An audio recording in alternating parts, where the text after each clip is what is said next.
Bonsoir, et d'abord des informations concernant cette fameuse décharge entre Massy et Champlan qui cause bien du souci aux deux municipalités pour essayer d'atténuer les visites de divers pollueurs qui amènent illégalement détritus et gravats. Quand ce ne sont pas des centaines de pneus, une barrière a été installée pour réglementer l'accès au fameux chemin des bœufs, transformé depuis 2 ans maintenant en décharge sauvage gigantesque. Cela évitera en principe certains stationnements illicites, nuisant énormément aux entreprises qui se trouvent toutes proches. Reste que pour l'instant, il n'a pas été vraiment question du déblaiement des déchets qui perturbent évidemment la circulation.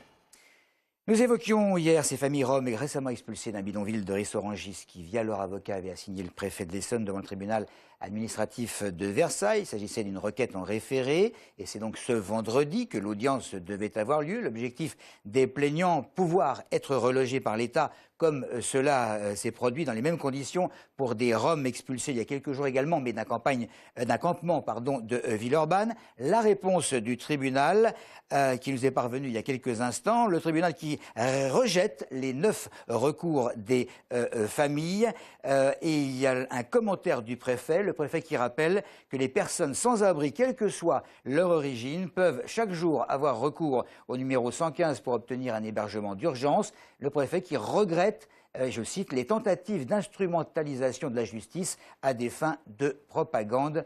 Voilà donc pour ce communiqué de la préfecture.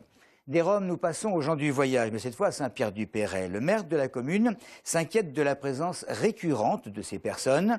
Il y a quelques mois, des nomades s'étaient installés non loin de la mairie. Ils ont depuis été expulsés. La zone d'activité de Green Park, en cours de commercialisation, a elle aussi été occupée un temps par ces familles, contre lesquelles la mairie a intenté une action en justice.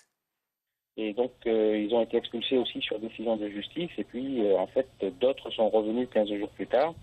Donc, il y a une nouvelle action en justice qui a été intentée. Et ils ont reçu une notification d'expulsion également il y a une dizaine de jours. Donc, comme ils ont un délai d'1 mois en principe, donc ils ne devraient pas tarder à partir.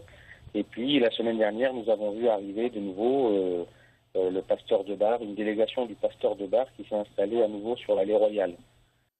Les journalistes ont rencontré certains de ces gens du voyage de Green Park qui affirment qu'ils lèveront bien le camp d'ici le 21 avril pour entamer leur retraite spirituelle. À noter que la ville de Saint-Pierre-du-Perret ne dispose pour l'instant d'aucune aire d'accueil pour les séjours courts, mais un projet de construction est en bonne voie. Concernant les séjours plus longs, il devrait normalement se faire à Lys, mais selon la mairie, cette aire ne conviendrait pas aux gens du voyage.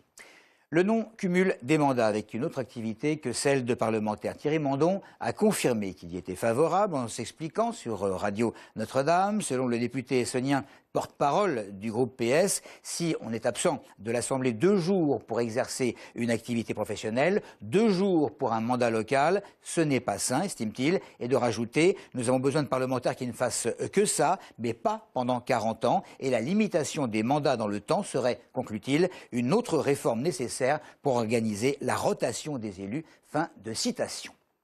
Autre député estonien, mais pas du même bord, Nicolas Dupont-Aignan, pour signaler qu'il se trouve actuellement en tournée en Polynésie, en Nouvelle-Calédonie. Le président de Debout la République qui a fait le déplacement pour soutenir celui qui incarne, selon certains, la relève en Polynésie française. Teiva Manutahi, c'est son nom, qui préside le parti Poritenia Ora, et il avait soutenu justement le député maire de hier pendant la présidentielle.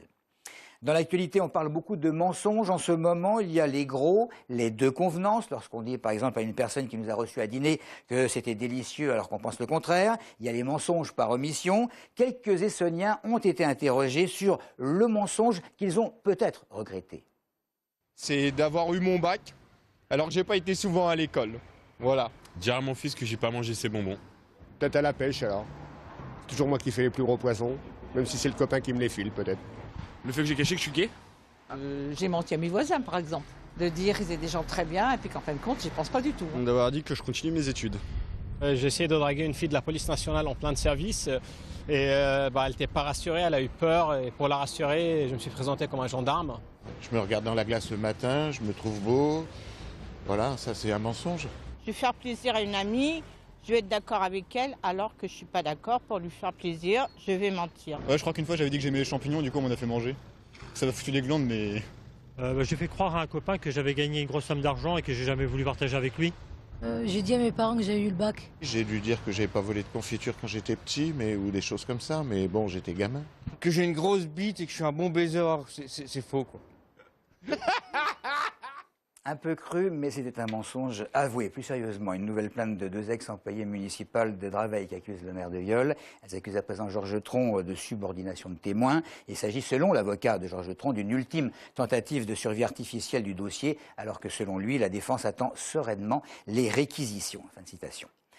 Le festival Ceux d'en face se déroule à Sault-les-Sartreux et ce jusque dimanche. Ce festival des arts de rue, mis à l'abri à cause du mauvais temps, fête ses 10 ans. L'association Animact, qui organise l'événement, a sélectionné des spectacles variés dans des styles que l'on propose rarement au public, comme un spectacle sonore, de la variété érotique, même des manipulateurs. Aurélie Colombel nous propose de partir à la découverte de ces animations, tour à tour loufoques, touchantes et intrigantes.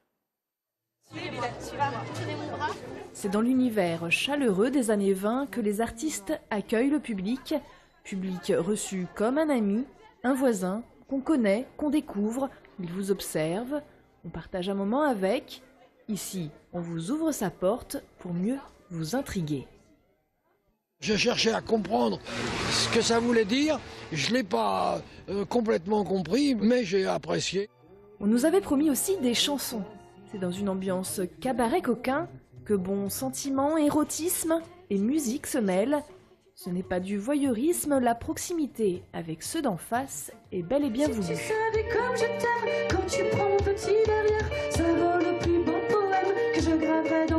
Il y a un aspect mise en scène très développé et c'est un show très convivial à l'image du festival en fait. Et nous, au lieu d'être loin des gens, d'être comme ça...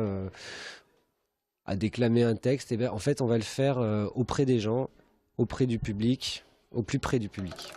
La roue tourne, et chaque groupe de spectateurs est amené à découvrir d'autres univers, celui par exemple de cette apicultrice qui collecte souvenirs et objets de la nature pour les mettre en boîte, une animation que l'on parcourt dans la pénombre en compagnie de sons surprenants.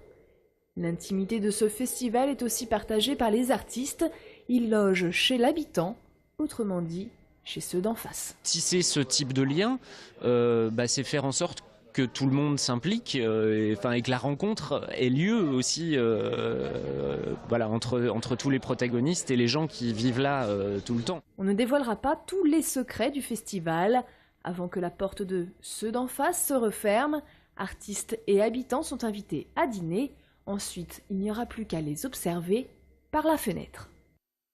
Et on termine avec le sport. D'abord le rugby, match difficile demain pour le RC Massy-Essonne.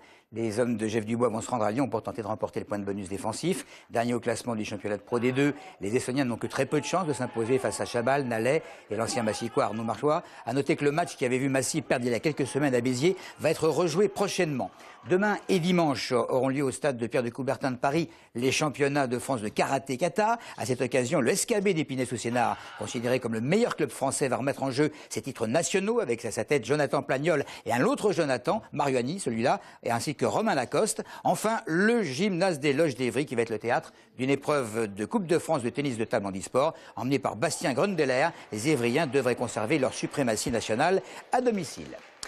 Voilà, on ajoute à cela le tournoi régional sport adapté de tennis de table dimanche à Verrières-le-Buisson. C'est tout pour l'info. Merci de nous avoir suivis.